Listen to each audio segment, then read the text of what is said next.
అందరూ బాగున్నారా? మేము అందరం బాగుండాలని దేవుణ్ణి కోరుకుంటున్నాం. చిన్న కథ చెబుతానండి. పల్లెటూరు కథ. సంకురాత్రి వచ్చింది. సంకురాత్రి వస్తే పిల్లలకి సెలవులు ఇస్తారు. పిల్లలు రోజు ఇంకా భోగి మంటకి రేగి చెట్లు అన్నీ కొట్టుకొచ్చి కొవ్వేస్తారు. ఆడవాళ్ళేమో చీరలు గాజులు షాపింగ్ చేస్తారు. పిల్లలేమో బట్టలు నాకు అవి కావాలి ఇవి కావాలి అని అంటారు. మగవాళ్ళు ఏమో డబ్బులు చూసుకుంటా ఉంటారు పండగ వస్తుందని. అట్ట జరుగుద్ది. పండగ దగ్గరకు వచ్చిద్ది. ఇంకా 3 రోజులు పండగ ఉందనంగా అరిసెలు చేసినావా చిన్నక్క, అరిసెలు చేసినావా పెద్దక్క అని అనుకుంటారు అందరూ. చెయ్యాలి, నాకు కొంచెం నువ్వు సాయం చేయి, నేను నీకు వస్తాను అని అనుకుంటారు. అంత ఇద్దరు దంచుతుంటే ఒకరు జల్లెడ పోస్తారు, పిండి దంచేస్తారు. మళ్ళీ ఒకరు పాకు పెడుతుంటే ఒకరు బెల్లం నలగొడతారు, ఒకరు కలుపుతారు తెడ్డు తీసుకొని, అప్పుడు పాకు అయిపోద్ది. మళ్ళీ ఇద్దరు అరిసెలు చేస్తుంటే ఒకరు తీస్తుంటారు, ఒకరేమో అరిసెలు ఒత్తుతుంటారు నూనె లేకుండా, అరిసెలు అయిపోతాయి. తెల్లారి భోగి పండుగ వచ్చిద్ది. చీకటితో లేచి పిల్లలు భోగి మంటలు వేస్తారు. మీ మంట పెద్దదా మా మంట పెద్దదా అని పెద్ద పెద్ద మంటలు వేస్తారు.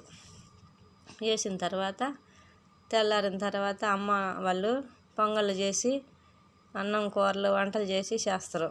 పెద్దవాళ్ళేమో బాగా కూర్చొని అది ఎట్టమ్మా ఇది ఎట్టమ్మా అని అంటారు. గడపలు బొదియమని, పసుపులు పెట్టమని, ముగ్గులు వేసి, మాది పెద్ద ముగ్గు మీది చిన్న ముగ్గు అని పిల్లలందరూ చూస్తారు. గంగిరెద్దు వస్తుంది. గంగిరెద్దు వస్తే బియ్యం పెడతారు. హరిదాసులు వస్తారు, హరిదాసులకు బియ్యం పెడతారు. అట్టా పిల్లలు హరిదాసులు ఏమిటి గంగిరెద్దు ఏమిటి వెళ్తూ ఉంటారు. అటు జరిగిపోద్ది. మళ్ళీ తెల్లారి పెద్ద పండుగ వస్తుంది సంకురాత్రి. ఆ రోజు దేవుడికి పెట్టుకొని పొంగళ్ళు చేసుకొని వాళ్ళు వస్తారు. ఎవరో ఒకరు వస్తుంటే వాళ్ళకి పెడతారు. పని వాళ్ళు వస్తారు. పని వాళ్ళకి అరిసెలు కారాలు అవి పెడుతుంటారు. అట్లా గడిచిపోద్ది. మధ్యాహ్నప్పుడు ఖాళీ కూర్చొని నువ్వేమేం చేసినావు అక్క అంటే, నేను అరిసెలు చేసినా, నేను కారాలు చేసిన అని చెప్పుకుంటారు. అలా గడిచిపోద్ది. మళ్ళీ సాయంత్రం రాగానే సినిమాలు వేస్తారు. 4 సినిమాలు ₹2 టిక్కెట్టు పెట్టేది వేస్తారు. బాగా 4 పక్కల పట్ల కట్టేది అంత ₹2 టిక్కెట్ పెట్టి 4 సినిమాలు వేస్తారు. పిల్లలంతా 7 గంటలకల్లా సినిమాకి వెళ్ళిపోతారు. నాకు ₹2 కావాలి, నాకు ₹2 కావాలని. అప్పుడు 7 గంటల నుంచి తెల్లవారిన దాకా వేస్తారు. ఎవరు ఓపుకున్న కాడికి వాళ్ళు చూస్తారు. ఎవరికి నిద్ర వచ్చినప్పుడు వాళ్ళు పోయి పడుకుంటారు. ₹2 టిక్కెట్టు ఆ రోజు జరిగిపోద్ది. తెల్లారి కనుమ పండుగ.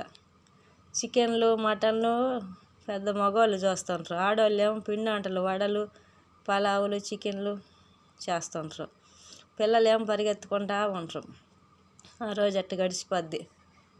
తెల్లారి పిల్లలు ఆడపిల్లలందరూ మేము ఊరికి వెళ్ళిపోతామమ్మంటే, కనుమ పండుగ వెళ్ళిన తెల్లారి పోకూడదమ్మా అంటారు. సరేనని కనుమ వెళ్ళిన 3వ రోజు పిల్లలంతా ఊరికి వెళ్ళిపోతుంటారు. ఆడపిల్లలకి, అల్లుళ్ళకి, మనవాళ్ళకి, మనవరాళ్ళకి బట్టలు పెడతారు. బట్టలు పెడితే వాళ్ళు కట్టుకొని శుభ్రంగా పసుపు పూపించుకొని కాళ్ళకి బొట్టు పెట్టుకొని పూలు పెట్టుకొని ఊరికి వెళ్ళిపోతారు. మళ్ళీ కొడుకులు దేశాలు వెళ్ళిపోతారు. మళ్ళీ పెద్దవాళ్ళు అచ్చం అవుతారు. పెద్దవాళ్ళు అచ్చం అయ్యేళ్ళకి అరే ఎప్పుడులాగా మళ్ళీ మేము అయినమే అని వాళ్ళు బాధపడతారు. సరేనమ్మా మా బాధ ఏముందిలే, ఇక అరిసెలు ఎత్తుకొని పోండి, కారాలు ఎత్తుకొని పోండి అని అందరికి కారాలు అరిసెలు ఇచ్చేది పంపిస్తారు. పెద్దవాళ్ళు మళ్ళీ ఎప్పటిలాగా ఇంటికి ఇల్లు కనిపెట్టుకొని ఉంటారు. మీరందరూ బాగుండి పండక్కి రాండి అమ్మ, ఎప్పుడన్నా మేము ఉన్నామని గుర్తుంచుకోండి అమ్మ అనేది చేస్తే, సరేనమ్మా పండగలకు వస్తాంలే అనేది ఇంక అందరు టాటా బాయ్ బాయ్ చెప్పి పోతారు.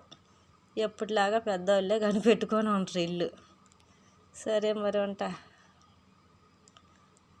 కథ నచ్చితే చిన్న లైక్ ఇవ్వండి. ఇది పల్లెటూరులో జరిగే కథ.